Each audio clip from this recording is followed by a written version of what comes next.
mulai Dhamma Talk pada malam hari ini, dan hari ini juga hari Puasata, ya, malam yang baik untuk melakukan Dhamma Talk dan juga kebajikan yang lain sesungguhnya pada hari Puasata ini. Dan sepertinya ini akan jadi malam yang panjang. Oke, kita memulai Dhamma Talk malam hari ini dengan mengucapkan penghormatan, memberikan penghormatan kepada Guru Agung kita, Sang Buddha, dengan mengucapkan Namo Tassa 3 kali. Namo Tassa Bhagavato Arahato Sama Sambuddhassa. Namo Tassa Bhagavato Arahato Sama Sambuddhassa. Namo Tassa Bhagavato Arahato Sama Sambuddhassa. Terpujilah Sang Begawa yang terberkahi, yang pantas dihormati, yang tercerahkan sempurna.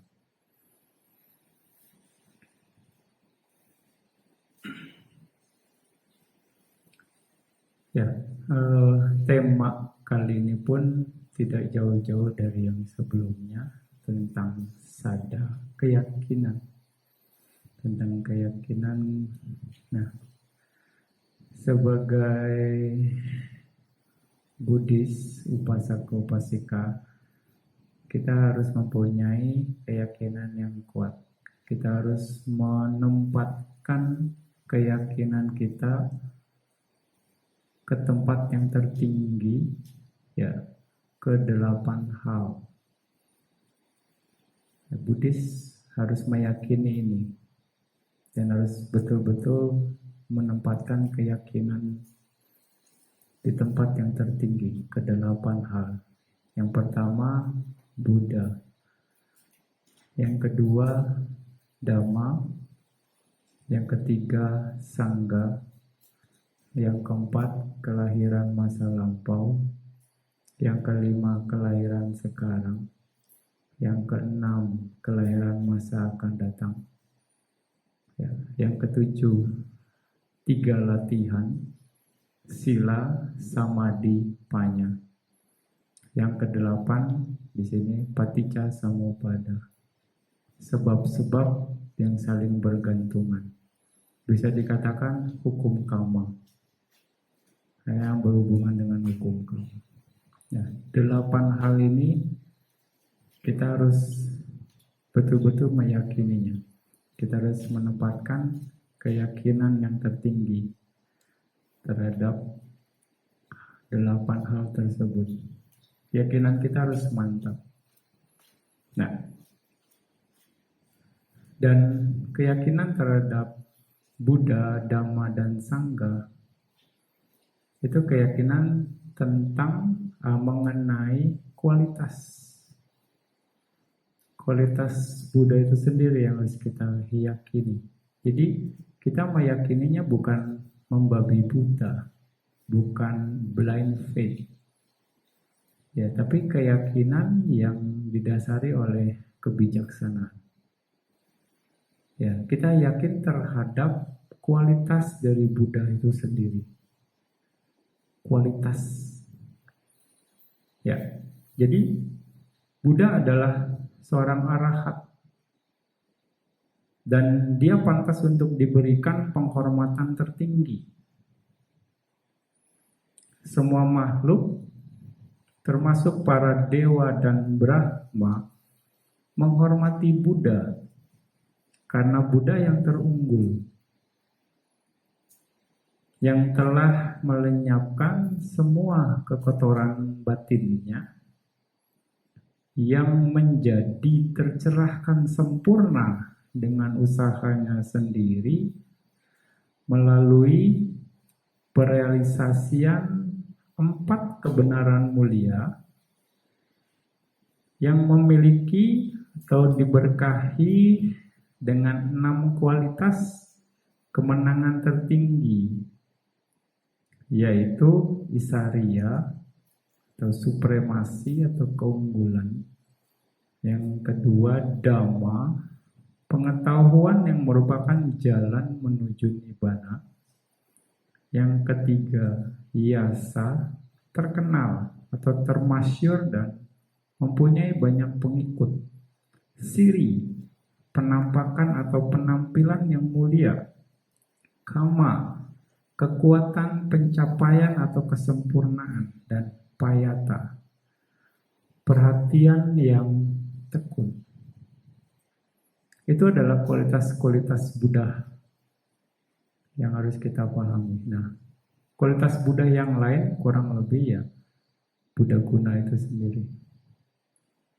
Itipiso Bhagawa Arahang Sama Sambuddho Wijacarana Sampano Sugato Lokawidu Anuttaro Purisa Dhammasarati Sata Dewa Manusanam Buddho Bhagawa. Kurang lebih yang Bante jelaskan tadi itu arti dari penjabaran dari Buddha guna, kualitas Buddha. Kita harus terus merenungkan ini. Itu dasar kita untuk bisa praktek Dhamma. Tanpa keyakinan kita nggak akan. Tanpa keyakinan yang kuat, kita tidak akan bisa berkomitmen untuk jaga sila. Buat apa jaga sila? Saya bisa suka-suka saya kok, ya kan? Apa untungnya buat saya misalnya? Saya nggak percaya masa lalu hidup cuma sekali misalnya. Ya kan? Saya nggak percaya masa depan. Toh, kalaupun saya ngalamin ada akibatnya, bukan saya ngerasain kok nantinya. Ya, pandangan umum seperti itu ada. Ya kan, nggak apa-apa. Bukan saya ngerasain. Jadi happy aja sekarang. Kalau sudah berpandangan seperti itu, akan sulit. Nah,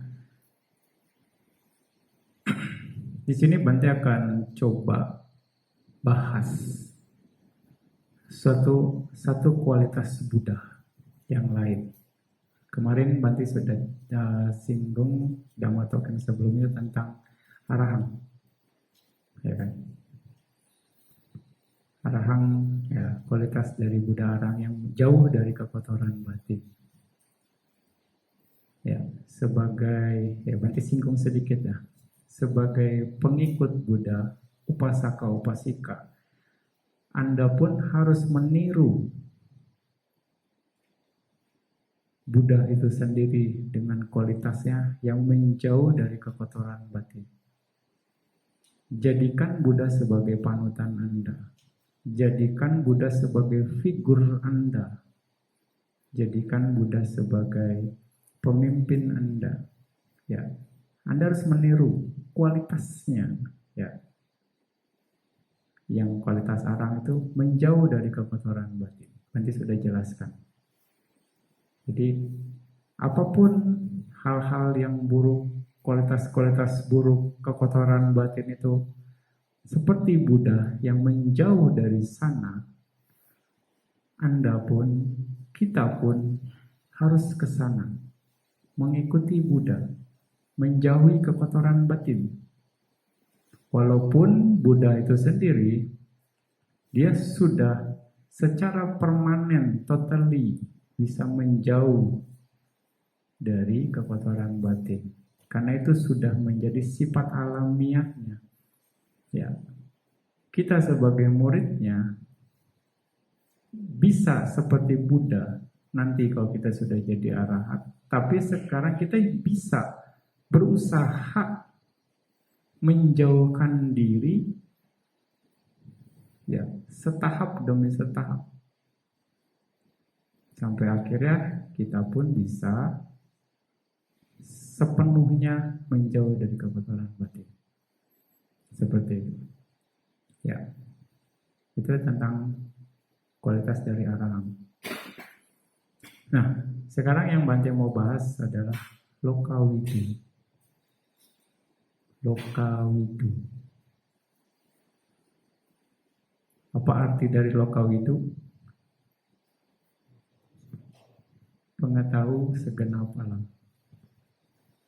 Ya, mengetahui segenap alam. Ya, lokawidu artinya seperti itu. Jadi, secara garis besarnya, Buddha adalah pengetahu segenap alam, yang mengetahui segenap alam.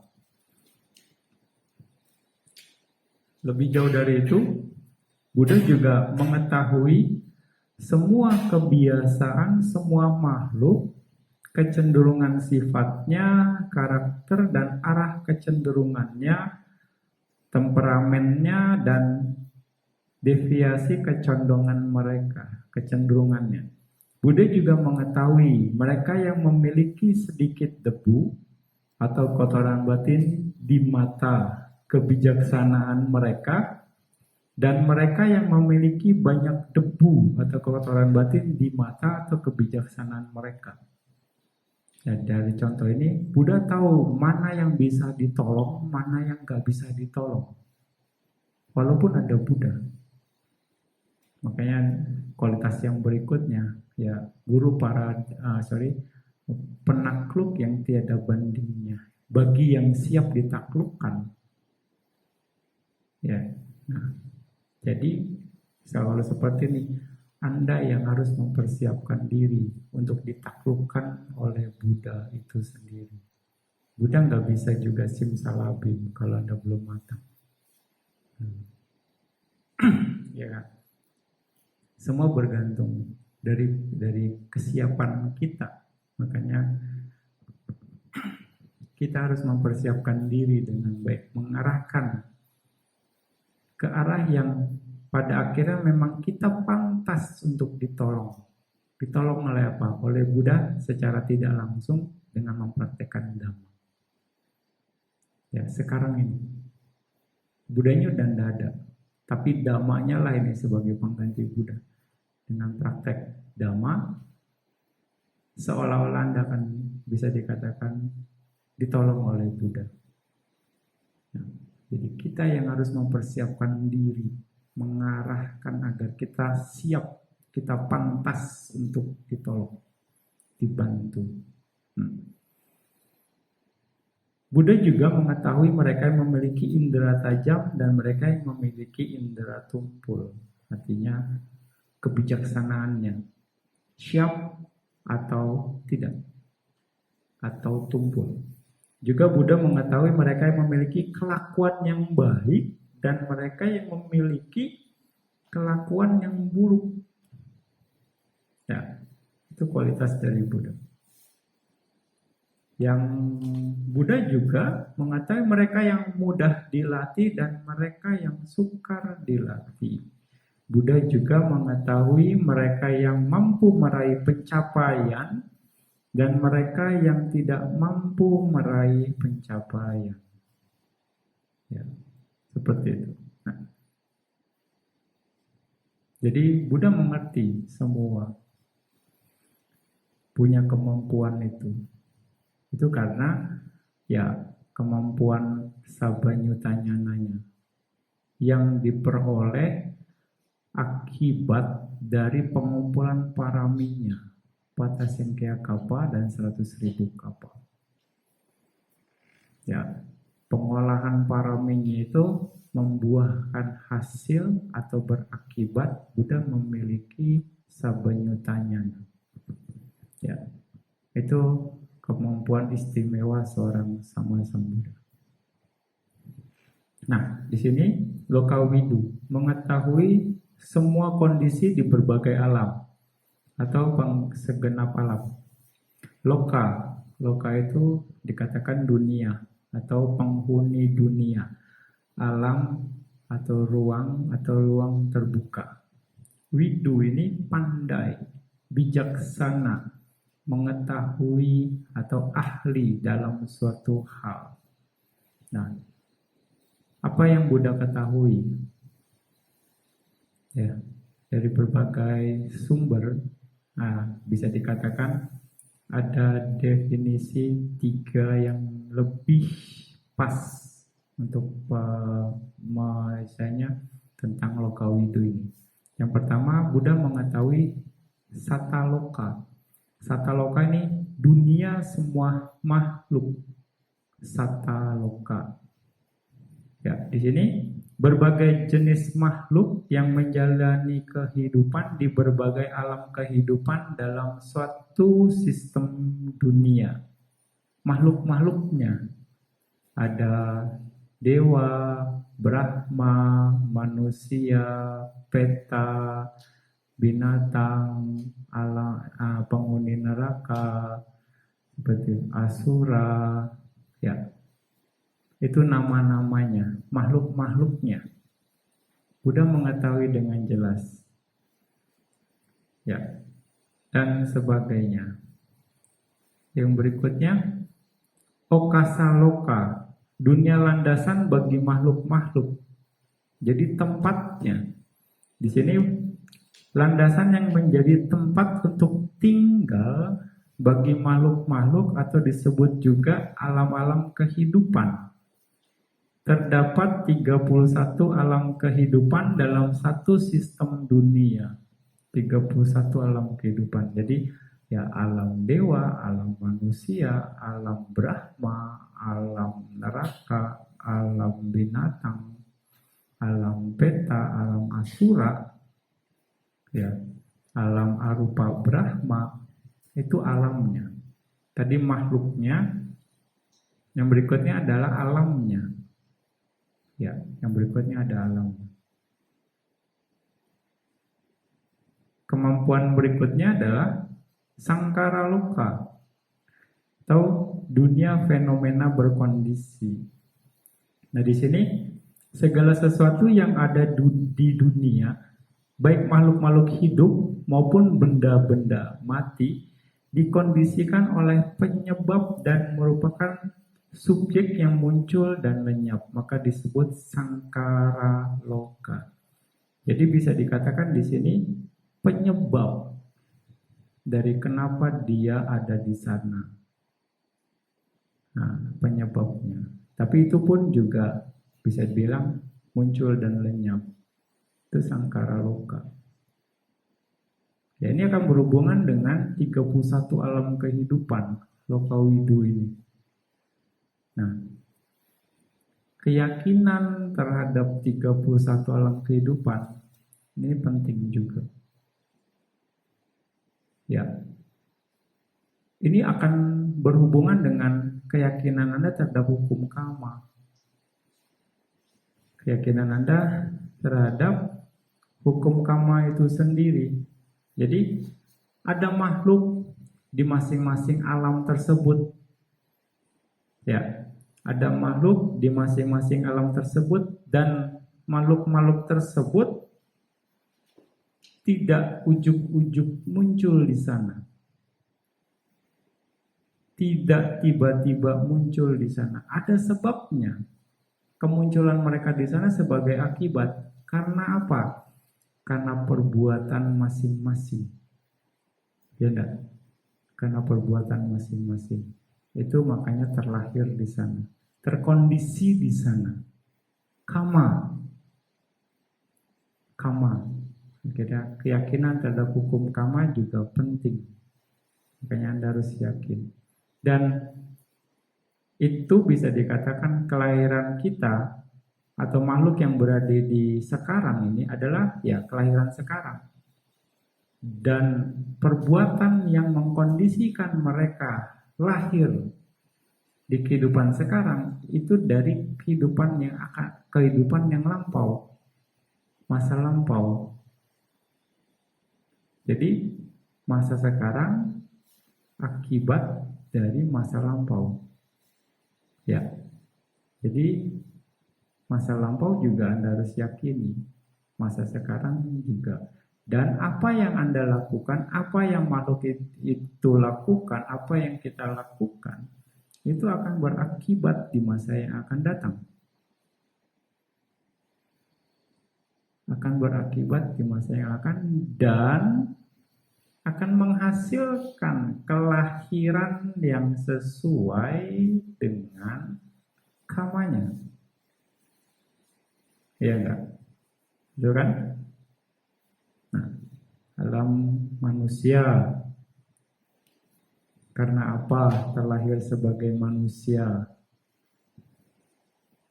Rata-rata terlahir sebagai manusia dikarenakan kama baik.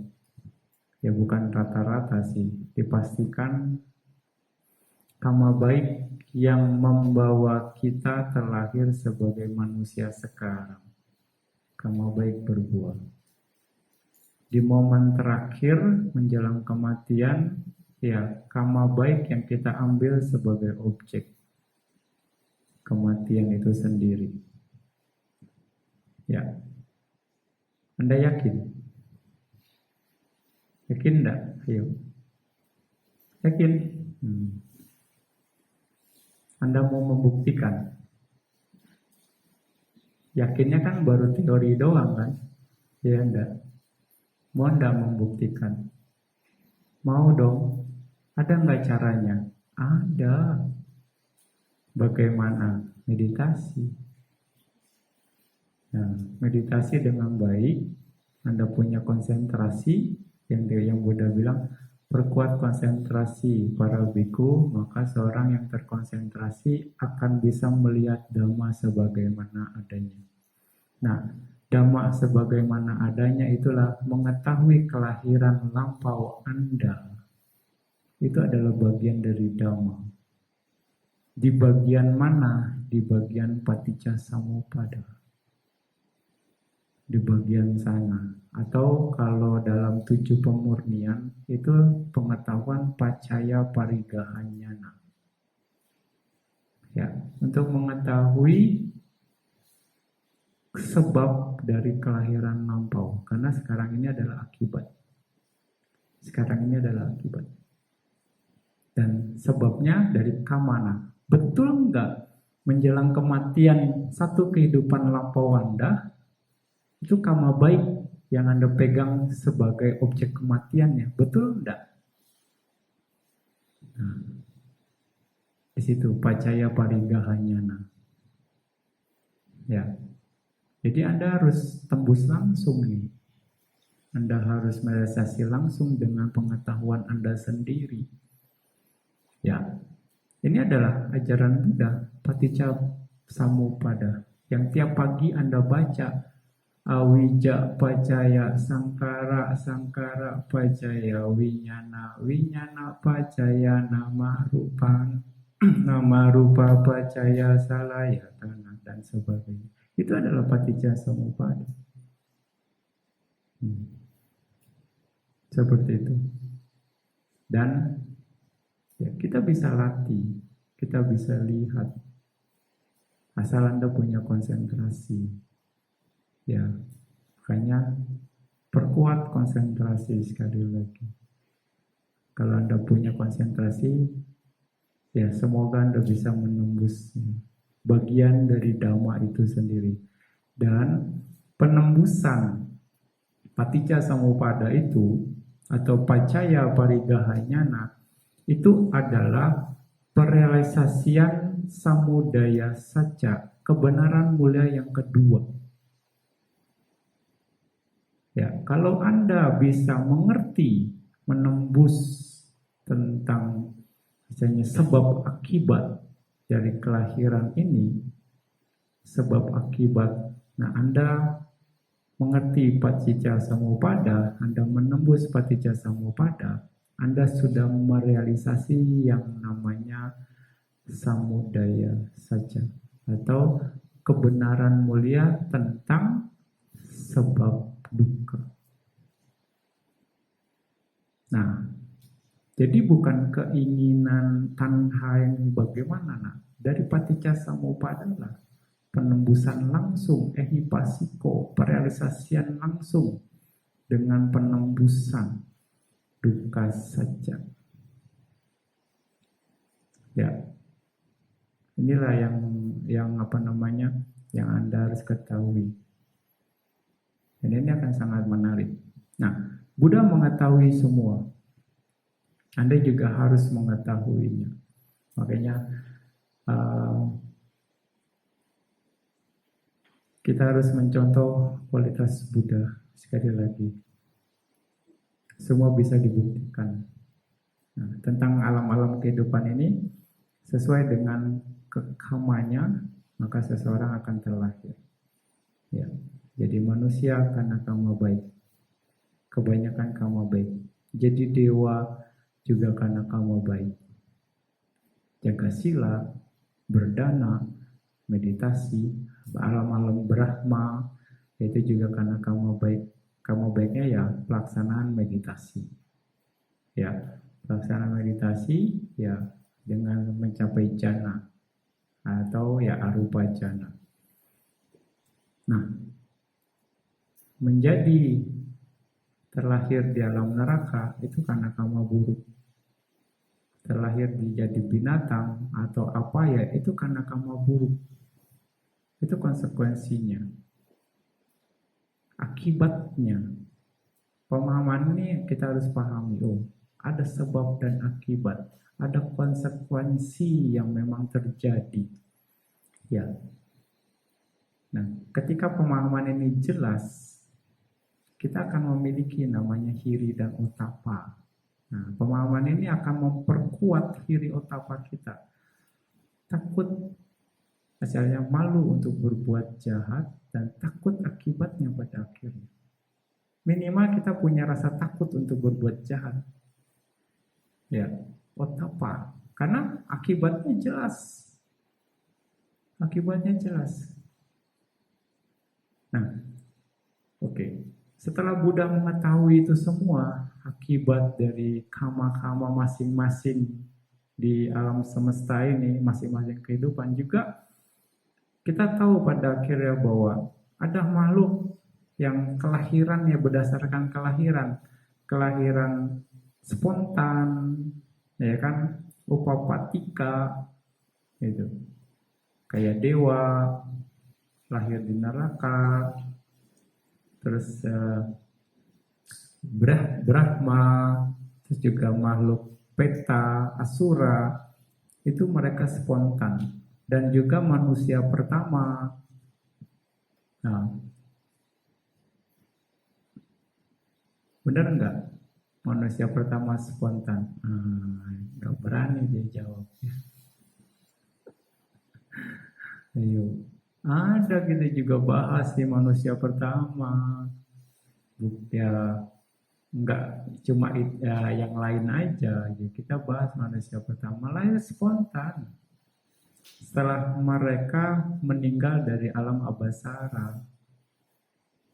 Ya kan? Dan enggak cuma satu, banyak makhluk-makhluk yang meninggal di alam abasara lahir spontan ya jadi manusia pertama itu menurut Dhamma.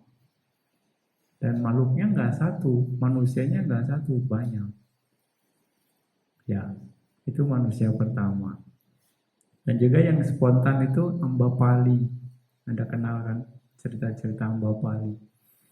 Ya juga ada juga kejadian ikan di air panas, yaitu ada juga, yaitu spontan. Lalu berikutnya kelahiran kelembaban, melalui kelembaban, ya Samsedaja Patisandi, nyamuk, katak, lalat, itu melalui kelembaban, ya termasuk cloning sekarang, ya yang terkenal domba doli. Ya enggak dulu.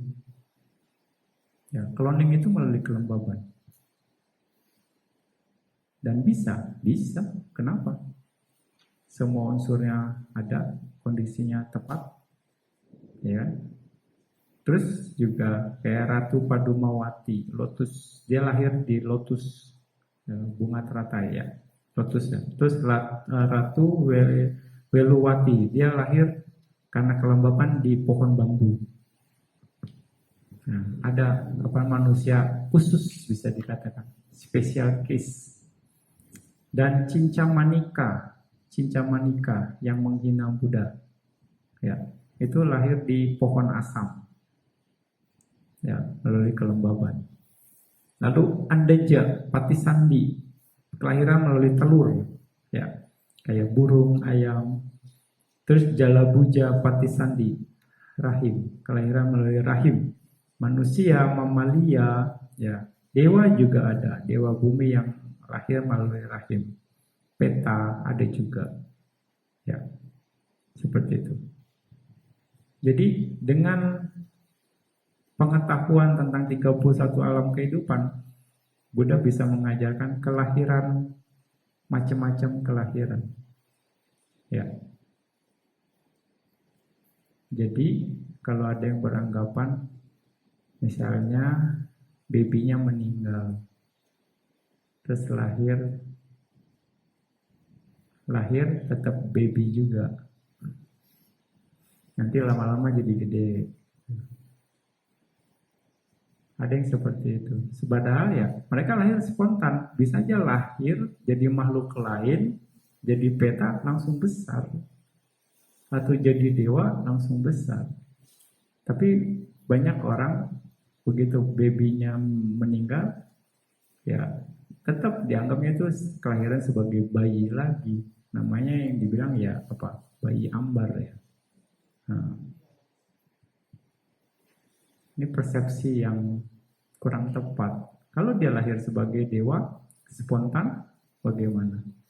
Pada sebagai peta dengan bentuk-bentuk yang berbagai macam, itu bagaimana? Kelahiran spontan, mereka sudah ada bentuknya. Ya, itu yang kita harus bisa pahami. Dan kayaknya pengetahuan-pengetahuan Dhamma ini akan meluruskan pandangan kita. Perlu untuk mengetahui ini, supaya kita tidak terjebak oleh pandangan salah, karena bahaya sekali. Nanti Anda akan mengerti bahayanya pandangan salah. Oke, nah di 31 alam kehidupan itu sendiri, dia bilang 31 alam kehidupan bumi, ya, di bahasa palingnya bumi. Bumi itu alam, bumi atau bagian atau wilayah atau tingkatan alam. Nah, menurut Abhidhamma Sanggaha dikelompokkan menjadi 4 bagian. Apaya bumi, ya, apaya bumi itu alam samsara, ada 4, ya, alam samsara, alam penderitaan, atau disebut juga sebagai kama dugati bumi. Kama dugati bumi, ya, apa saja neraka, niraya, tiracana, peta, asura. Ya. Lalu yang kedua, kama sugati bumi, alam kebahagiaan indrawi, yaitu alam manusia dan 6 alam dewa. Ya, jadi ada 7 alam. Ya. Lalu yang ketiga, rupa wacara bumi, alam materi halus. Alam materi halus terdiri dari 11 alam rupa Brahma dan 5 alam sudawasa bumi. Sehingga totalnya ada 16. Ya. Jadi berikutnya alam arupa wacara bumi. Alam tanpa materi terdiri dari 4 alam arupa Brahma. Nah, jadi total keseluruhan alam dalam satu cakrawala itu ada 31 bumi atau 31 alam kehidupan. Dari penjelasan Bante Anda bisa lihat kapling sorga menurut Dhamma banyak. Ya enggak? Kaplingnya banyak. Nah, yang kama sugati bumi ada 6. Ya toh? Terus yang rupa wacara ada 16. Terus yang alam rupa wacara termasuk alam dewa juga, dewa Brahma itu ada 4. Tinggal pilih kaplingnya masih luas. Jangan takut kehabisan. Nah, ya, itu kapling. Dan banyak sekali tingkatannya. Dan semua bisa. Dengan cara apa? Berbuat baik. Hanya dengan berbuat baik Anda ke sana. Latihan meditasi salah satunya. Dana, menjalankan dana, praktek dana, sila, samadhi. Ya, itu yang 31 alam kehidupan. Ya, jadi luas sekali. Dan Buddha mengetahui semua. Buddha mengetahui bagaimana semuanya, makhluknya, terus alamnya, dan bagaimana sebab akibatnya. Kenapa mereka dilahirkan ke sana? Apa akibatnya? Apa sebabnya? Jadi akibatnya ke sana. Ya, itu yang pengetahuan tentang Lokawidi itu sendiri. Dengan kemampuan apa? Kemampuan pikiran. Dengan kekuatan pikiran yang didasari oleh konsentrasi luar biasa. Ya, jelas, detail, sangat kuat. Inilah kelebihan dari Buddha. Inilah keistimewaan dari Buddha. Menjabarkannya dengan baik. Nah, itu hasil pengetahuan langsung. Bukan katanya-katanya. Anda mau buktikan? Silakan. Bisa? Bisa. Kenapa enggak?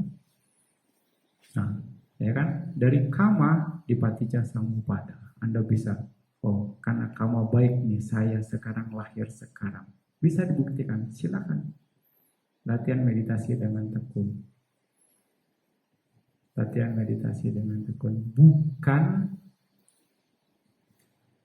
katanya ini begini, katanya ini begini, jangan katanya gitu. Lihat langsung baru yakin. Anda mau membuktikan 31 alam kehidupan pun bisa. Kenapa enggak? Latihan metta bhavana. Ya.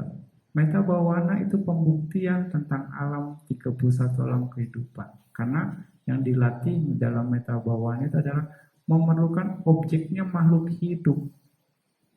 Nanti Bante akan bahas. Ya kan? Untuk pembuktian bahwa ada makhluk lain, ada 31 alam lain, berarti kan? Ada makhluk hidupnya. Nah, itu. Oke. Menarik kan? Pembuktian itu ada. Tinggal Anda yang membuktikan bagaimana betul enggak nih apa yang Buddha katakan. Nah, Bante akan sedikit menyinggung yang agak mudah-mudahan ya Anda bisa menerimanya dengan baik karena memang informasi ini menarik. Dari 31 alam kehidupan itu ya Bante akan bahas sedikit tentang apaya bumi. Makhluk sengsara di alam sengsara dan bagaimana keadaan di sana. Tentang di apaya bumi itu khususnya di neraka. Dan neraka yang menurut Dhamma itu juga banyak kaplingnya. Enggak cuma satu. Iya, Anda harus tahu. Dan apa akibat dari makhluk-makhluk yang terlahir di neraka. Ya. Anda juga harus mengetahui. Oke, apaya bumi itu terdiri dari 4. Niraya, neraka, tiracana yoni, alam binatang, 4 Tiwisayo atau alam peta, alam setan, alam hantu kelaparan, dan asura kayo, tempat berkumpulnya makhluk-makhluk besar seperti raksasa, naga, garula, dan sebagainya. Nah, di neraka, di niraya, ya, itu ada 8 neraka besar. Ya, ada 8 neraka besar. Dan dikatakan bahwa setiap neraka besar memiliki 4 sudut persegi 4. Bentuknya kubus. Bentuknya kubus dikelilingi oleh tembok besi, atap dan lantainya juga terbuat dari besi dan dipanaskan dengan api hingga berpijar. Bahan besinya terbentuk sedemikian rupa sehingga tidak ada kobaran api yang mampu melelehkannya. Jadi bentuknya kotak. 4 sisi, kubus. Anda mau lihat? Adakah? Ayo, buktikan. Nah, ini pun tercantum di dalam Balapandita Sutta. Ya. Oke. Nah, di setiap sisi 4 neraka besar itu terdapat 4 pintu gerbang. Setiap pojok-pojoknya itu ada pintunya. Ya. Dan di setiap pintu gerbang neraka besar itu juga ada 4 neraka kecil. Nah, 4 neraka kecil atau Usa dan Niraya. Jadi satu neraka besar dikelilingi setiap sudutnya 4. Jadi setiap neraka ada 16 neraka kecil. Udah direbus, dipanggang di neraka besar, masuk neraka kecil. Kalau kamu buruknya belum habis. Ya. Jadi ada 16. Dan kalau jadi satu neraka besar plus 4 neraka kecil itu ada 16. 16 kali 8 ada 128 neraka kecil plus neraka besarnya plus 8 jadi ada 136 neraka. Kapling neraka banyak. Ya, kapling neraka banyak. Seger ya ngomongin neraka nih ya. Nggak ngantuk ya. Mudah-mudahan ya. Nah, kapling neraka banyak 136. Ayo, siapa yang mau? Nah, aduh, jangan deh. Neraka. Nah, seperti itu. Dan banyak berlapis-lapis. Masalahnya, setiap makhluk atau kalau kita sudah terlahir di apaya, di neraka, kita nggak akan bisa keluar dengan waktu cepat. Kalau bukan karma baik kita kuat sekali. Kita akan terus terpuruk di sana. Kita akan terus terjebak di sana. Karena apa? Momen menjelang kematian itu akan menentukan kita lahir di mana kan? Begitu Anda di neraka, Anda akan disiksa setiap saat. Kita akan disiksa setiap saat. Jadi, setiap saat pikiran kita tersiksa dan terus menghasilkan aku salah karma terus. Karena tersiksa itu. Yang dominan adalah ya tersiksa itu. Ya kan rasa sakit, rasa ini, pokoknya aku salah cita terus deh. Begitu kita mau mati, ya kemungkinan aku salah cita itu juga yang akan dominan, muncul. Nah, makanya lahir lagi di neraka. Lahir lagi di neraka. Itu terus berulang. Ditambah karma buruk kita belum habis-habis. Gradual. Bertahap. Masuk neraka besar, pindah ke neraka kecil. 4 kapling. Pindah. Lalu udah gitu, masuk lagi neraka besar. Seperti itu. Walaupun dikatakan masuk neraka besar, bebas dari neraka besar atau neraka kecil, jadi manusia. Itu cuma kunjungan doang, bisa dibilang visit doang. Seseorang yang lahir dari alam neraka itu pasti bodoh. Itu pasti kebijaksanaannya kurang, karma baiknya kurang. Kalaupun itu dia pasti tadinya pasti duhetuka, pasti bodoh. Karena bodoh terlahir di keluarga yang tidak mampu, tidak mungkin di kolong jembatan yang tidak bijaksana, mereka melakukan kejahatan lagi. Ya kan? Mereka melakukan kejahatan lagi, bikin aku salah karma lagi. Akhirnya itu menyebabkan dia lahir lagi di neraka. Terus begitu. Lahir sebagai dari alam neraka, kalau manusia pasti patisannya duhetuka. Gak akan bisa mencapai maga, jana, maga, dan pala. Pasti bodoh. Gak bijaksana. Karma baiknya kurang. Ya. Ngeri ya. Kayaknya. Fight. Berjuang. Nah, Oke, tentang neraka sanjiwa, ya neraka besar, 8 neraka besar ini, uh, kehidupan di sana. Jadi sanjiwa, yang pertama, makhluk di sini akan dibantai bertubi-tubi oleh penjaga neraka, niraya pala, dengan berbagai senjata dan dicincang hingga menjadi serpihan-serpihan. Tetapi selama hasil perbuatan buruknya belum habis, akan hidup kembali dan menerima siksaan yang sama berulang-ulang untuk kurun waktu yang lama. Tuh, udah jadi daging cincang, karma buruknya belum habis, nyambung lagi, jadi hidup lagi, disiksa lagi, dicincang lagi, ya, karena kekuatan karma. Itu neraka sanjiwa. Yang kedua, neraka kalasuta. Makhluk di sini akan dibaringkan di lantai besi yang membara. Bayangkan, lantai besi yang membara. Jalan aspal aja kena panas kita nggak kuat ya. Betul nggak?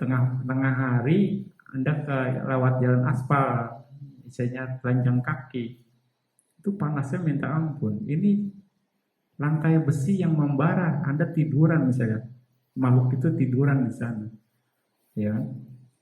Ya, besi yang membara kemudian ditandai dengan jahitan benang hitam yang panas berbentuk oktagon. Jadi udah ditandain tuh, ditandain pakai benang hitam. Nah, tanda yang ada di badan kita itu akan dilempar pakai kampak, dilempar akhirnya udah kayak motong kayu gitu. Badan kita dibelah kalau masuk ke neraka yang kalasuta ini. Ya, seperti membelah kayu, makanya dibilang neraka itu sebagai neraka kalasuto. Mereka akan teriak-teriak kesakitan, namun siksaan itu akan terus berulang hingga perbuatan buruknya habis. Coba. Ya, terus akan dilakukan lagi. Makanya kekuatan kamu buruk. Ya, makanya Buddha bilang sabapapasa akaranang. Tepatkan, jangan melakukan kejahatan. Jangan melakukan kejahatan. Akibatnya ada. Kalau Anda yakin loh. Nah, berikutnya neraka sanggata. Makhluk di sini akan diremukkan oleh batu karang raksasa dari besi membara dari arah barat dan timur terus-menerus tanpa henti, dihantam oleh batu, ya, tanpa henti, seperti gerinda yang melumatkan biji wijen, atau ketika dua arah bertemu seperti diremukkan layaknya mesin pemeras tebu meremukkan tebu. Remuk gitu. Ya, oke. Itu yang sanggata. Jalarurowa. Alam neraka Jalarurowa, makhluk di sini akan disisa dengan kuningan atau tembaga yang merah membara, yang dimaksudkan ke 9 lubang tubuh hingga menjerit-jerit berteriak kesakitan. Ditusuk coba. Nah ini oleh tembaga atau kuningan, atau bisa dikatakan dengan tombak ke 9 lubang tubuh Anda. Tubuh makhluk itu, bukan Anda sih, tubuh makhluk itu. Ya, semoga enggak lah ya. Ya, tubuh makhluk yang lahir di sana. Ya, ya, seperti itu. Hingga menjerit-jerit berteriak kesakitan. Lalu Dumarurowa, makhluk di sini akan disisa dengan asap soda atau asap beracun yang dimaksudkan ke 9 lubang tubuh, hingga menjerit-jerit kepengapan dan menimbulkan keperihan yang luar biasa. Kita di ruangan ini aja banyak asap, itu rasanya bagaimana gitu ya. Ini asapnya dimasukin ke tubuh kita gitu. Waduh, dari 9 lubang, dari mata, dari kuping, dari hidung, dari mulut, ya, dari 9 lubang tubuh dimasukin, luar biasa. Begitu tersiksanya toh. Terus tapana. Tapana ini makhluk di sini akan dibentangkan di tiang tombak besi pembara sebesar batang pohon palem. Kemudian dipanggang di lantai yang berkobar-kobar dengan ditusuk tombak yang menyala-nyala. Udah dipanggang, ditusuk pula gitu. Ya. Nah, dikatakan di sini di alam neraka ini Bante Moggallana pernah terlahir di sana. Keakibat dari ketika Bante Moggallana menjadi Maradusi. Jadi Maradusi yang berbuat buruk, melakukan akusala kama kepada muridnya Buddha Kakusanda. Ya, dan akhirnya ya calon Bante Moggallana itu ya harus terlahir di sana dan menerima siksaan ditusuk dengan tombak, dengan tongkat atau besi runcing di berbagai bagian tubuh selama ratusan ribu tahun. Ratusan ribu tahun. Ya, berikutnya alam neraka Patapana. Makhluk di sini akan dipukuli oleh para penjaga neraka dengan senjata panas lalu digiring menaiki gunung membara. Artinya di sini gunungnya ini bisa bilang gunung membara, naik ke gunung yang membara. Ya. Setelah mencapai puncak, kemudian dihempaskan tombak-tombak berapi menyala-nyala yang terpancang di bawah, hingga tubuhnya tertancap dan terbakar matang. Neraka ini juga disebut sebagai Mahatapana. Itu yang ketujuh. Yang kedelapan, Awici. Nah, ini yang populer ya, orang tahu nih. Tahu neraka Awici. Bagaimana siksaan di neraka Awici itu menurut teks ya? Dikatakan luasnya di sini 10.000 yojana. Ya. Terus api di neraka ini menyala terus-menerus membakar seluruh ruang yang ada dari segala arah.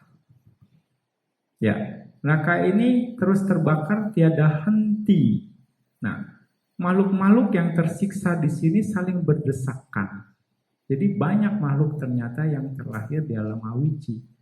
Dan tidak ada ruang kosong, tetapi mereka mengalami siksaannya masing-masing. Tidak ada yang menyakiti satu dengan yang lain. Demikian tiada jarak antara makhluk yang disiksa di alam Awici. Nah, tapi dikatakan siksaannya terus-menerus. Siksaannya terus-menerus diibaratkannya seperti ini.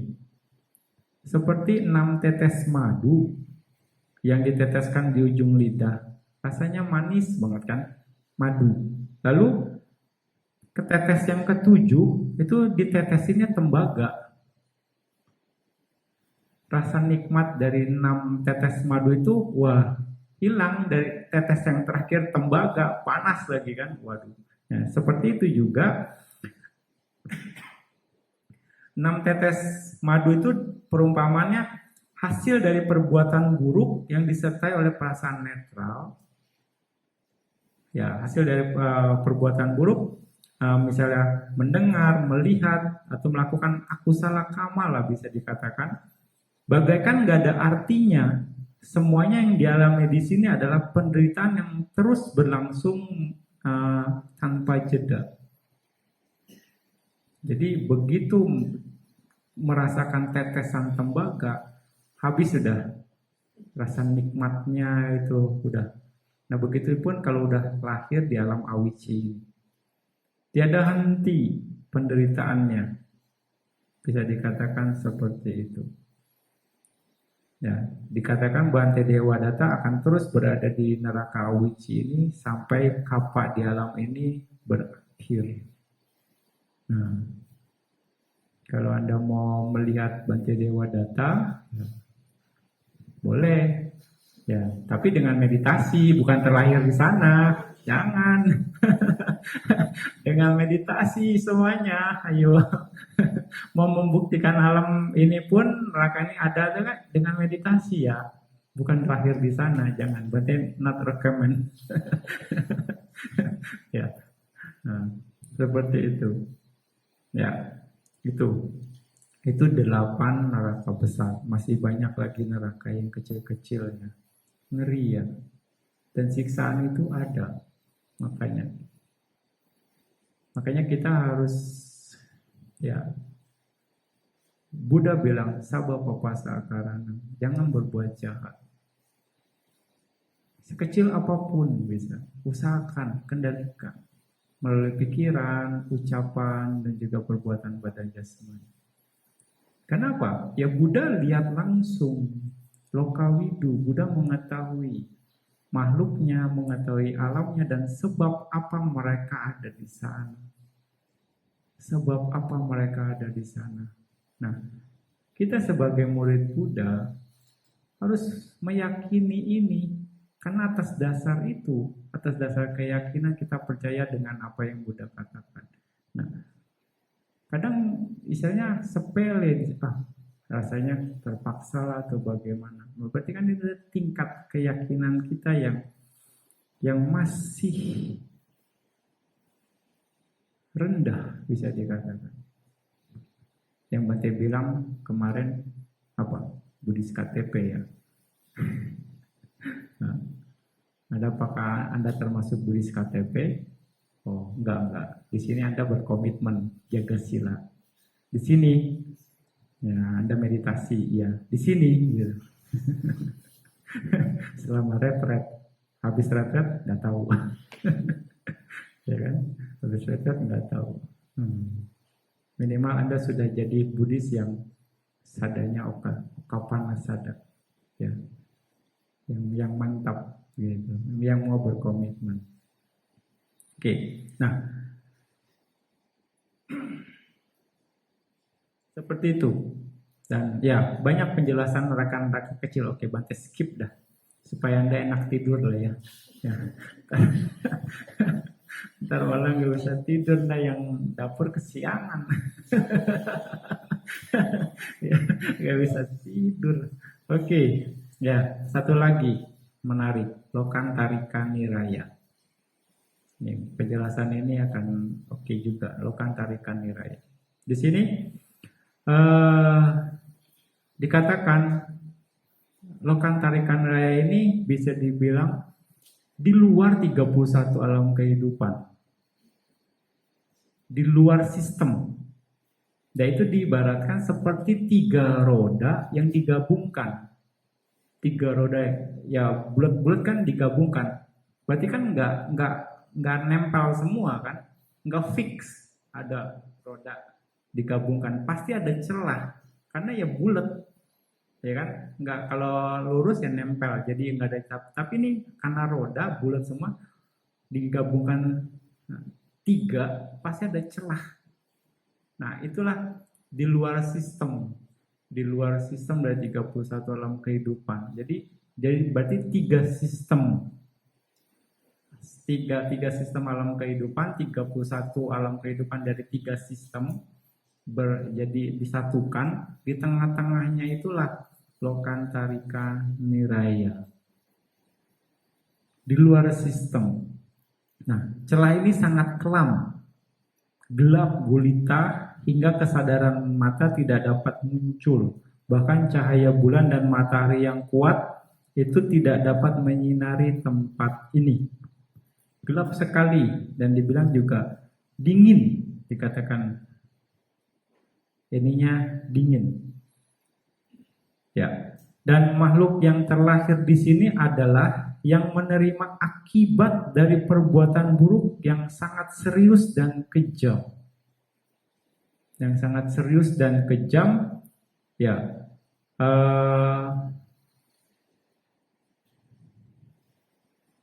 Lalu perbuatan kejam itu ya perbuatan yang dilakukan kepada orang tuanya sendiri, orang suci, dan juga yang memegang pandangan salah yang kuat dan akan mengakibatkan terlahir di alam ini. Makanya hati-hati Anda punya pandangan salah. Hati-hati kalau kita masih menggenggam pandangan salah. banyak celah sebenarnya untuk kita terlibat langsung atau tidak langsung, sadar atau tidak disadari tentang pandangan salah ini. Ya, micaditi. Yang kemarin sudah Bante jelaskan juga bagaimana menghancurkan pandangan salah. Sakaya diti, ya kan, hanya dengan ya sotapana. Makanya berjuanglah jadi sotapana.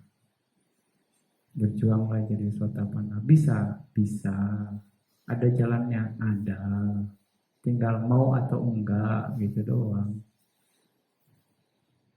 Iya. Kalau enggak, kita akan terus terlibat. Contohnya, ya kita tahu membunuh itu kan aku salah, nah, ya kan? Tapi kita juga kalau membenarkan pembunuhan itu pandangan salah. Ya, itu besar atau kecil ya tergantung. Jadi ketika Anda melanggar sila, selain aku salah Anda lakukan, itu juga berasosiasi dengan pandangan salah. Membenarkan perbuatan tersebut, pemupukan aku salahnya. Seperti itu. Itu terus akan terakumulasi. Artinya di sini pandangan salah menjadi kuat karena akumulasi kan. Sekali lagi, akumulasi itu dari sana berikutnya. Belum kita melakukan hal yang lain.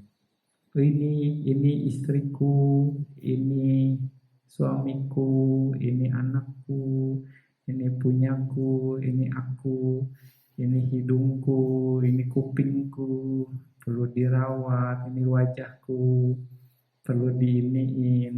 Nah, dikasih pelembab, aku, itu pun pandangan salah loh. Betul enggak sih? Ya enggak? Bahaya kan? Ya, meditasi. Ayo terus meditasi. Tanpa disadari atau tidak disadari loh. Oke, tapi setelah ini Anda harus jaga juga supaya penampilan Anda nggak kusam, malah nggak bagus juga ya. Jangan perlu. Jangan ntar udah ini nggak mau potong rambut, mau bersihin, jangan. Anda harus, tapi ya Anda harus mengerti dengan bijaksana. Jangan lekati gitu. Jangan terlalu terobsesi dengan sesuatu hal yang berlebihan. Wajar-wajar saja. Ya, sesuaikan dengan kebutuhan. Sekali lagi, pengendaliannya adalah sesuaikan dengan kebutuhan Anda. Ya, seperti itu. Nah, oke.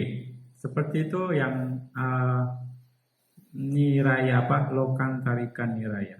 Karena kekuatan kama buruk yang sangat kejam dan besar, ya, dan memegang pandangan salah. Kekuatan kama buruk yang dia berbuat buruk terhadap orang tuanya sendiri, kejam terhadap orang tuanya, dan juga misalnya mengganggu atau menghina orang suci dan memegang pandangan salah.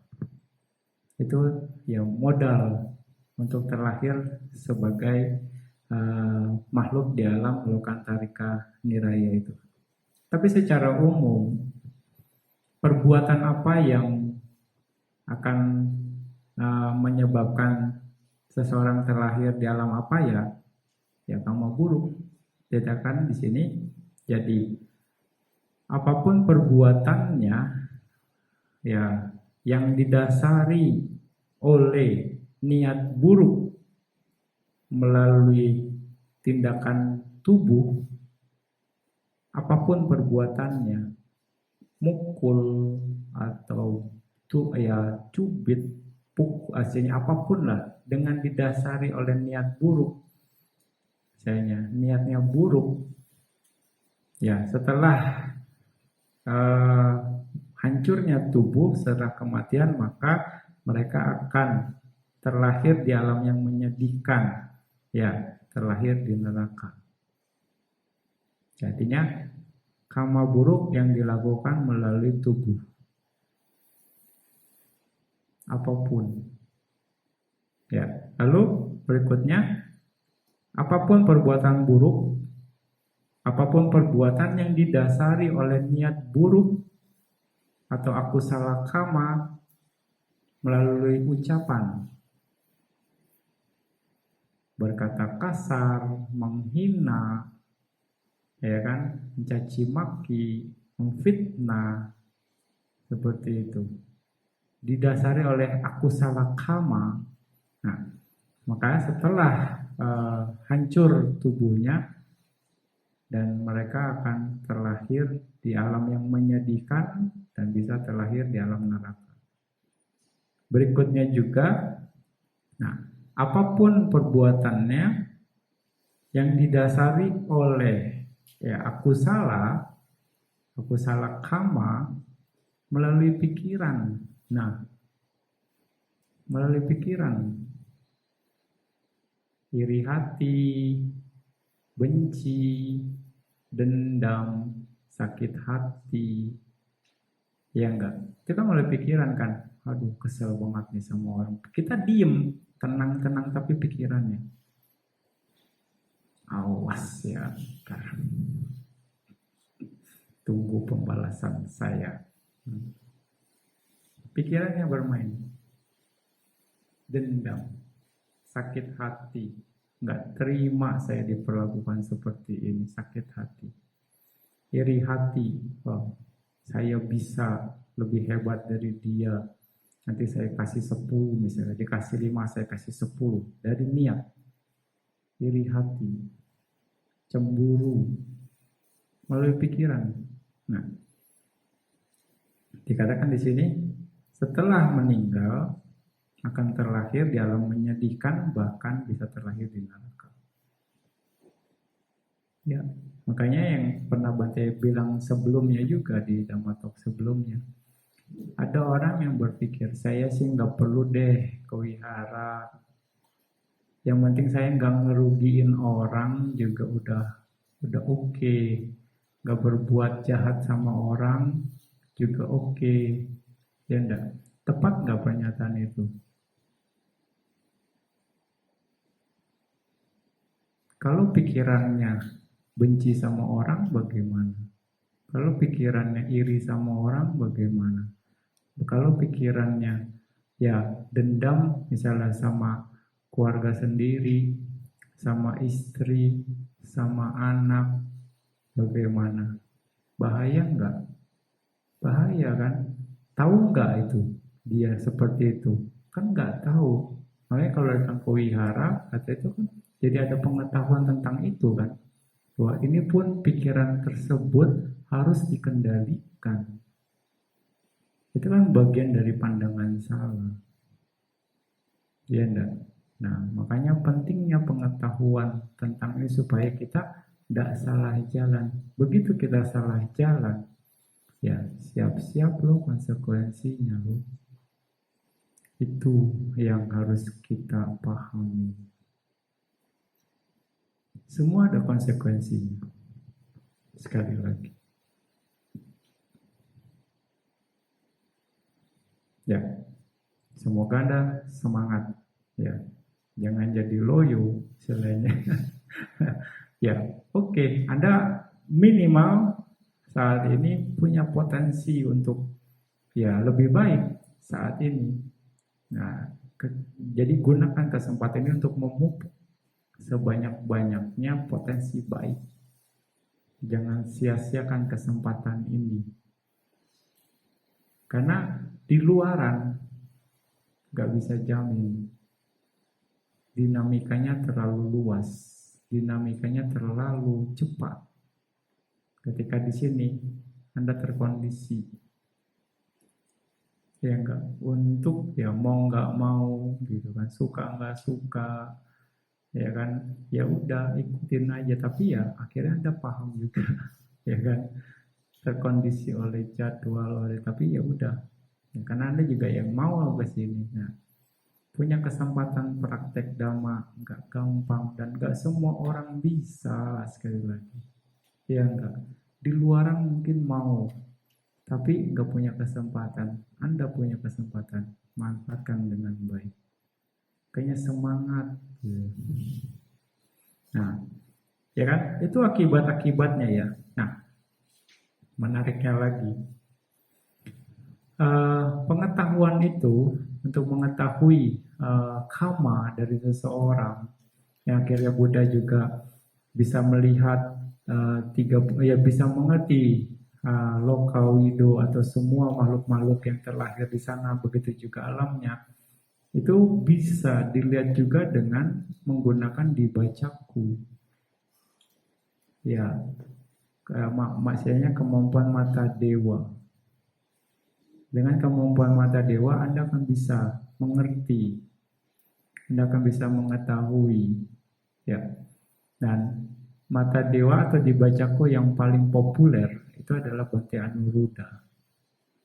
Bhante Anuruddha itu mata, aslinya kemampuan dibacakunya itu luar biasa, mengalahkan bisa bilang yang terunggul dari semua muridnya Buddha. Semua muridnya Buddha. Ya, dan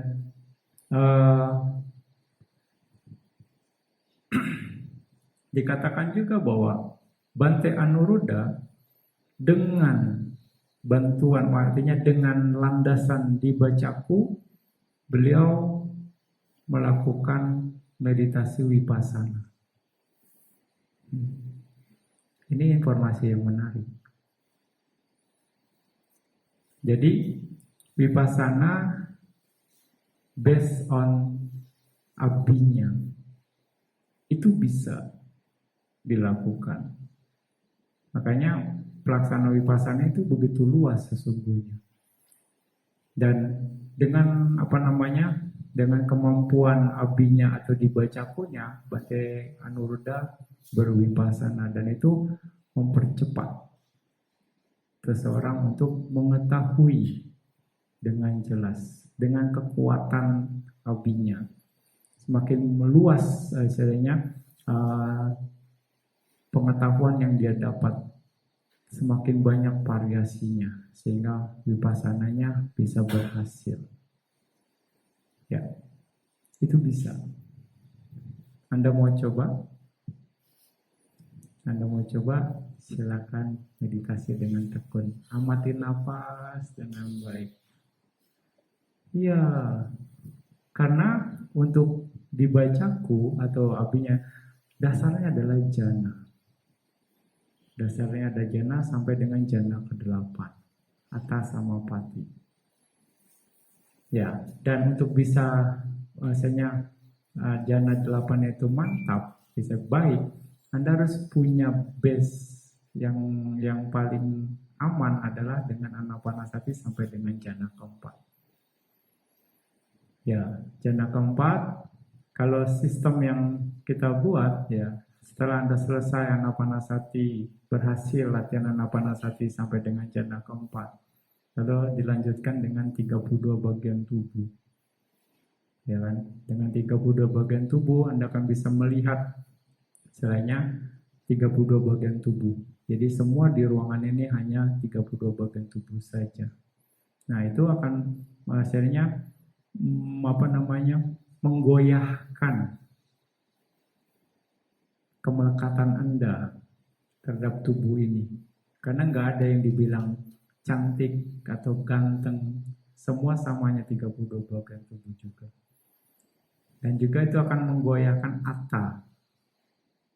Hanya tentang diri, persepsi tentang diri. Karena nggak ada yang Anda lihat, si A, si B, si C, itu nggak ada. Semuanya 32 bagian tubuh saja. Jadi atta Anda bergoyang, artinya sudah bergetar pemahaman itu.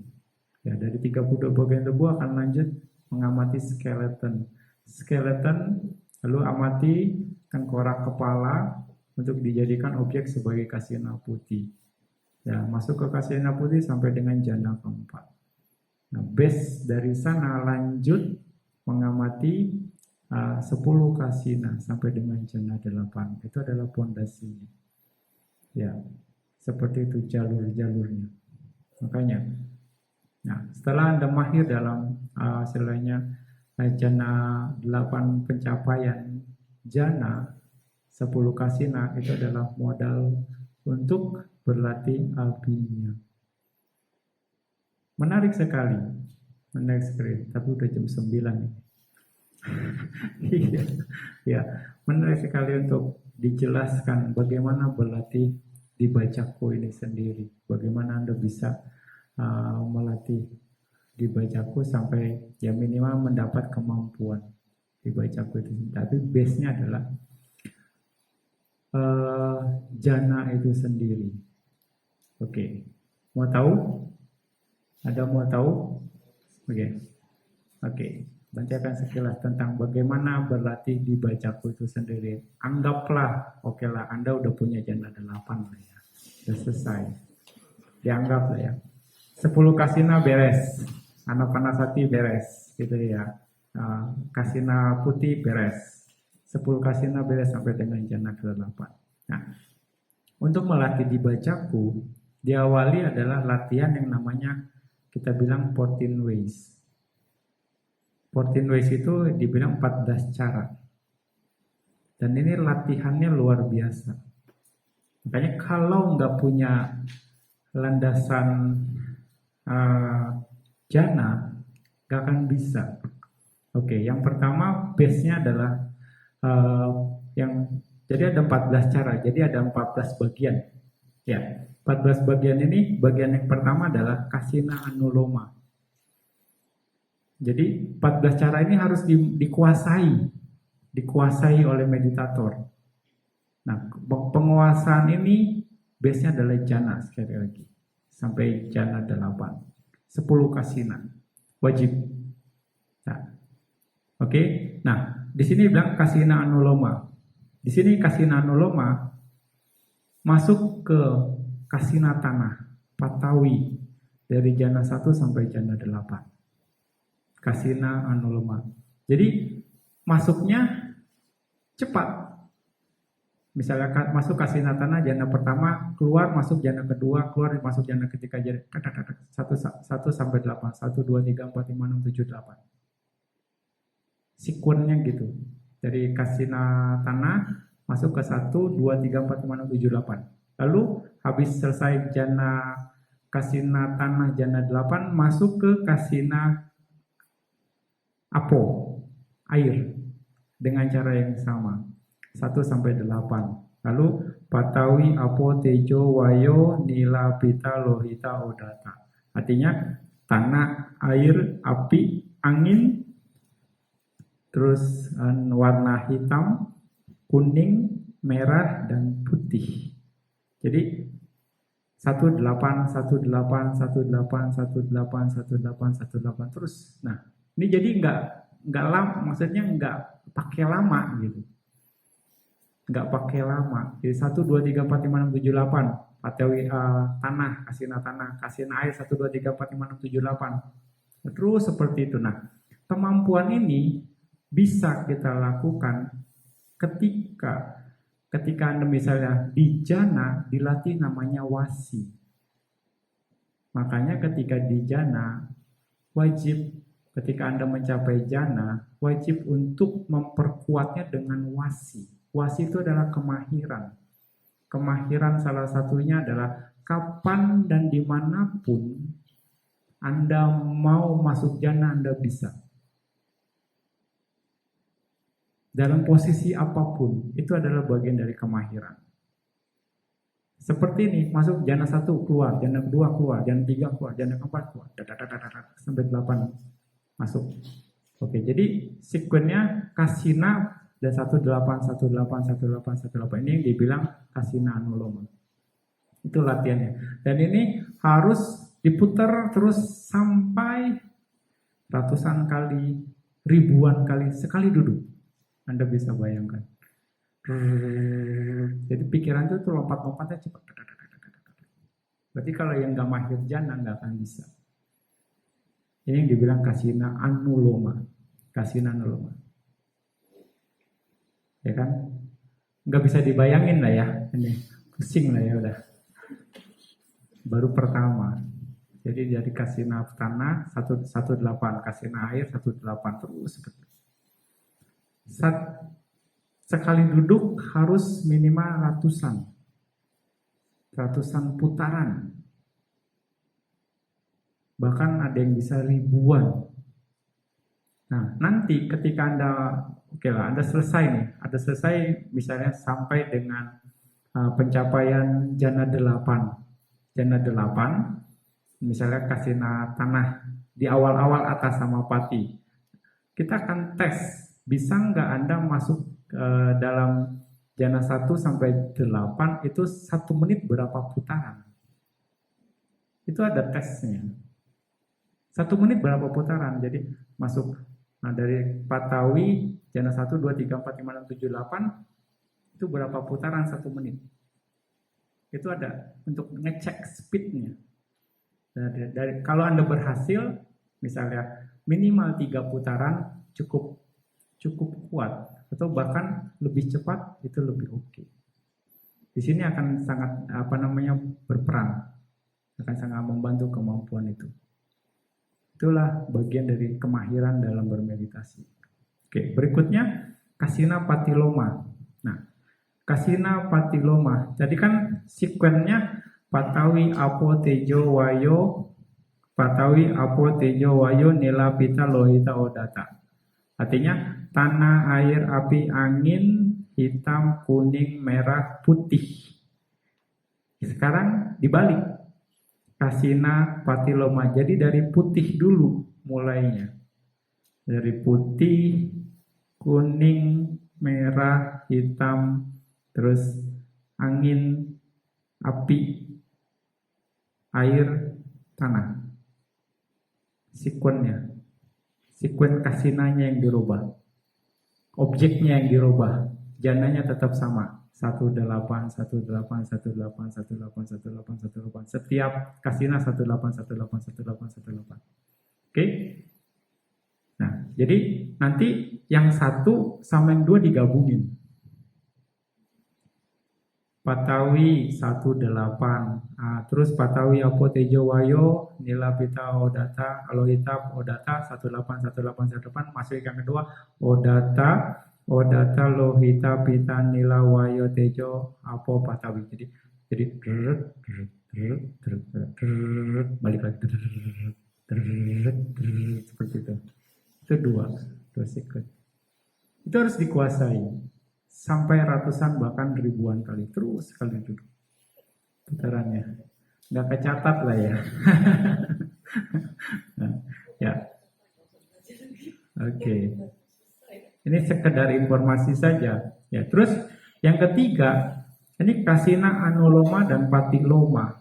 Nah, kasina anuloma dan patiloma. Jadi kasinanya dibolak-balik, kasinanya dibolak-balik. Patawi Apo Tejo Wayo Nilapita Lohita Odata Lohita Pita Nila Wayo Tejo Apo Patawi. Jadi dua nomor itu digabungkan ke nomor 3. Jadi seperti itu.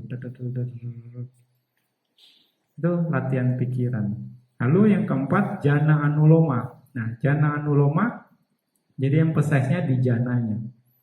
Tetap sekuen kasinanya sama, Patawi Apo Tejo Wayo Nilapita Lohita Odata 18, 18, 18. Oke, lalu yang berikutnya jananya di jana patiloma. Jana patiloma jadi masuk di awal kasina, misalnya kasina tanah, langsung lompat jana 8. Enggak jana 1 lagi. 8, 7, 6, 5, 4, 3, 2, 1. Langsung 8. Begitu juga yang Apo juga 8, 7, 6, 5, 4, 3, 2, 1. Terus seperti itu sekuennya. Jadi langsung ke jana yang paling tinggi. Nah, jana patiloma anuloma. Jadi dari jana Patawi tanah 1 sampai 8, 81. 1881, 1881, 1881, 1881. Sekuennya seperti itu. Nah, ini semua nanti digabungin dari nomor 1 sampai nomor 6 digabung. Dan nomor 1 selesai, nomor 2, nomor 3, nomor 4, nomor 5, nomor 6. Satu aja udah pusing.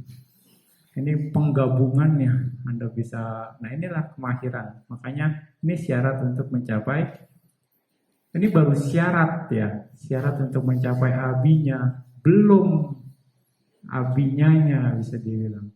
Oke, berikutnya Jano Kantika.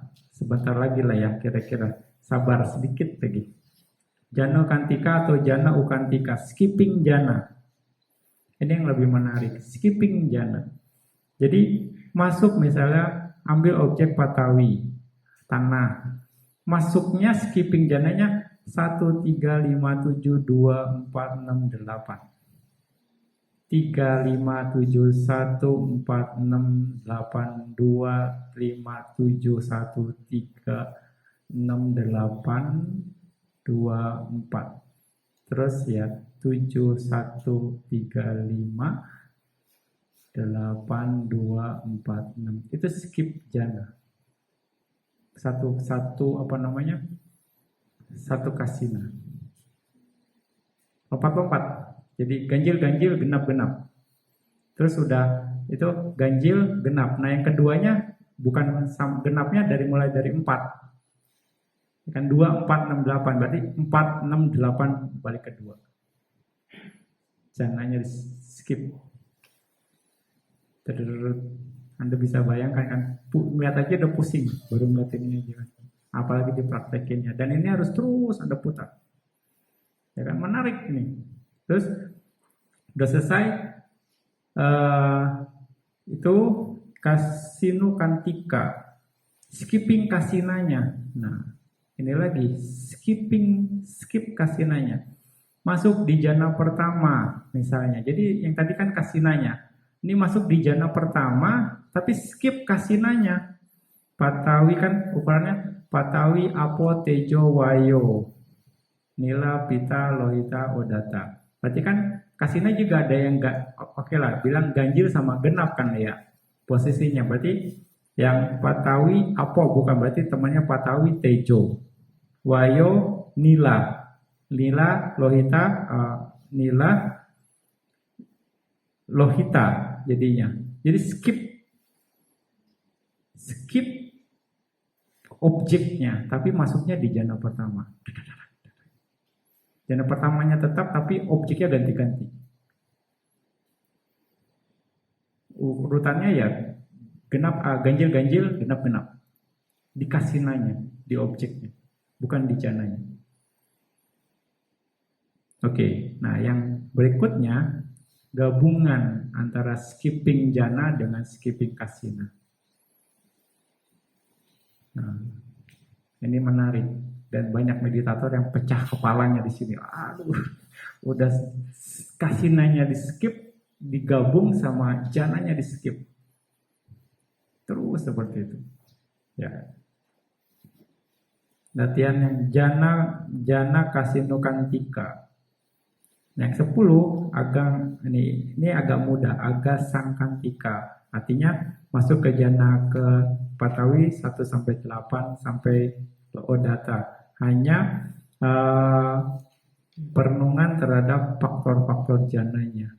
Terus juga yang ke-11 aramana sangkantika. Misalnya masuk ke patawi, nah misalnya semua sama. Patawi 1, misalnya semua objek kasina masuk ke jana 1 semua. Nah, terus jana 2, jana 3 itu lebih mudah. Yang ketiga aramana, yang keempat anggaramana santika, yaitu patawi misalnya masuk ke jana pertama 1, ya, aponya jana 2, patawi apo jana 2. Jadi urutan sekuen kasinanya sama tapi masuknya masing-masing jadi 1, 2, 3, 4, 5, 6, 7, 8. Seperti itu. 2, 3, 4, 5, 6, 7, 8, 1. Itu seperti itu. Dan juga yang terakhir anggawawatana atau anggawatana, ya itu yang ke-13. 13 masuk ke patawi 1 sampai 8 dengan urutan yang sama, sekuen dari kasinanya. Ini menarik. Dan yang ke-14 aramana wawatatamana. Ya. Itu 14 cara. Itu baru persyaratan untuk latihan abinya. Dan Anda harus menguasai ini. Setelah Anda mahir di satu nomor, jadi Anda gabung ke nomor berikutnya. Jadi 14 nomor, satu-satu nomor Anda kuasai dan Anda nanti gabung 14 nomornya itu latihannya. Nah, Anda bisa bayangkan. Nah, itu baru persyaratan untuk melatih abinya. Itu namanya dibilang latihan pikiran. Latihan pikiran. Seru kan? Seru kan? Nah, menarik kan? Menarik. Ya. Ini adalah salah satu cara untuk menembus dhamma sebenarnya. Salah satu cara.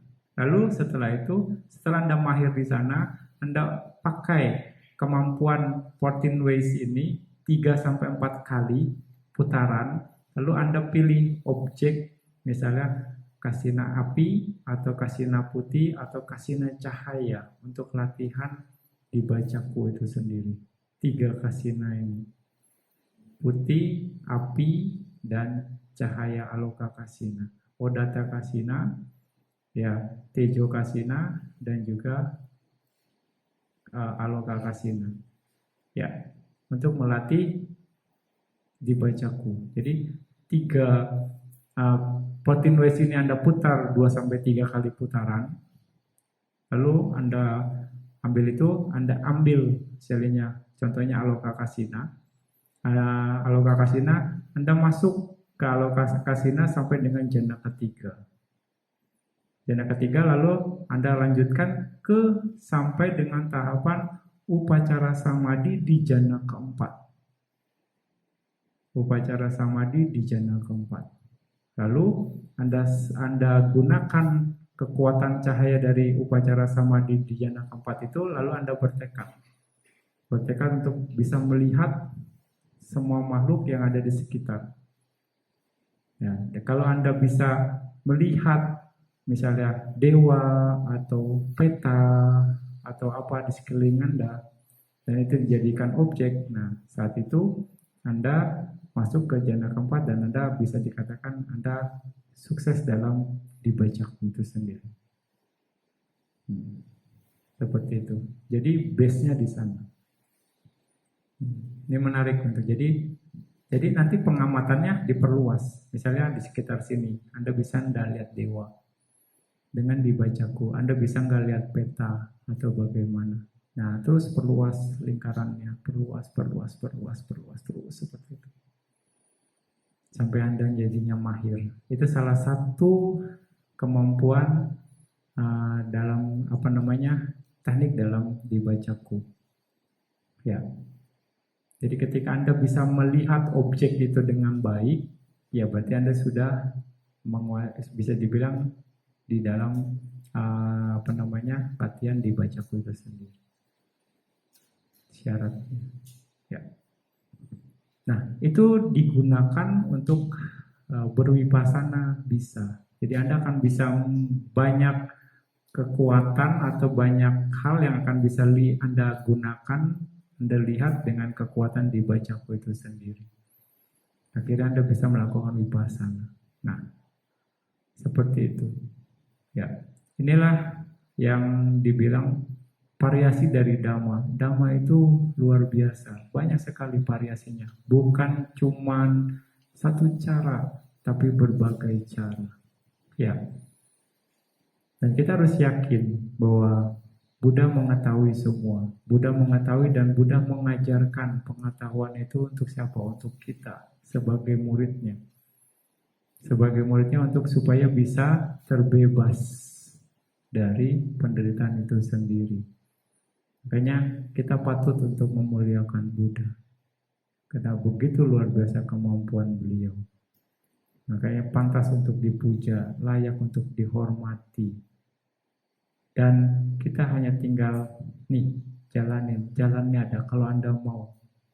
Makanya tempatkanlah keyakinan kita ya terhadap Buddha ke tempat yang tertinggi.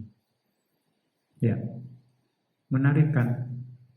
Apalagi ya Bante aja Bisa dikatakan Anda tertarik, apalagi kalau Buddha sendiri yang menjelaskan. Apalagi kalau Anda juga bisa membuktikan sendiri, ya kan? Bagaimana, benar nggak sih? Benar nggak bisa dicapai? Betul nggak seperti ini?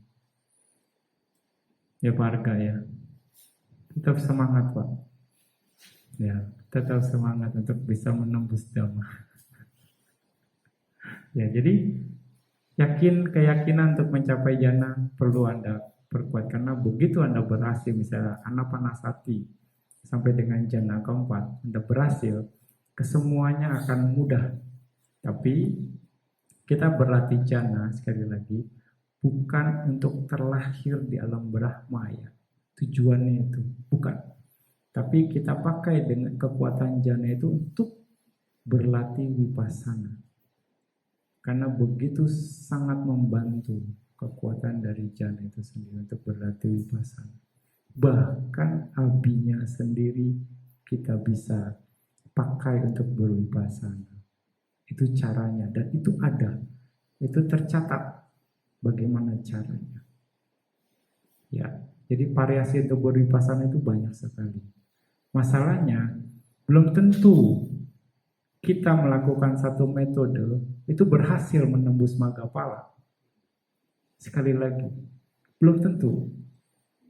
Kalau kita punya banyak variasi, sekali lagi, kita akan punya kesempatan untuk mematangkan parami itu sendiri. Pada akhirnya, semakin matang kebijaksanaan kita akan memudahkan kita untuk menembus Maggapala itu sendiri. Ya enggak? Contohnya misalnya jana dhamma. Jana dhamma itu juga bisa dijadikan objek vipassana. Semua jana yang Anda latih, misalnya Anda sudah latihan 10 kasina. 10 kasina berarti 80 jana, variasi jana. 80 bisa dikatakan variasi jana. Dan setiap jananya itu bisa dijadikan objek vipassana. Jadi Anda punya variasi 80 variasi latihan untuk bervipassana. Itu akan sangat membantu Anda untuk mematangkan kebijaksanaan Anda minimal ya. Anda asal nggak bosan untuk ulang lagi. Kalau diulang-ulang terus, masa sih nggak matang? Ya kan? Nah, seperti itu. Makanya, sekali lagi, repetition is necessary. Pengulangan itu diperlukan. Lagi. Makanya coba lagi. Makanya Bante juga nggak bosan-bosan. Amatin lagi nafas. Terus seperti itu. Perkuat lagi konsentrasi Anda. Perkuat lagi kualitas konsentrasi Anda. Terus nggak bosan-bosan. Terus pengulangan diperlukan. Ya, seperti itu ya. Itulah kemampuan dari Buddha Lokawidu. Ya, semoga dengan penjelasan Bante ini ya Anda terinspirasi ya untuk ya lebih bersemangat lagi dalam berlatih, dalam praktek Dhamma, baik di sini ataupun juga nanti setelah Anda ya pulang ke rumah untuk mempraktekkan Dhamma dengan baik. Semua bisa. Kayak kalau Anda mau, semua masih ada jalannya dan masih bisa dijelaskan. Semoga dengan praktek Dhamma yang Anda lakukan ya bisa membawa Anda terbebas dari penderitaan. Sadhu, sadhu, sadhu.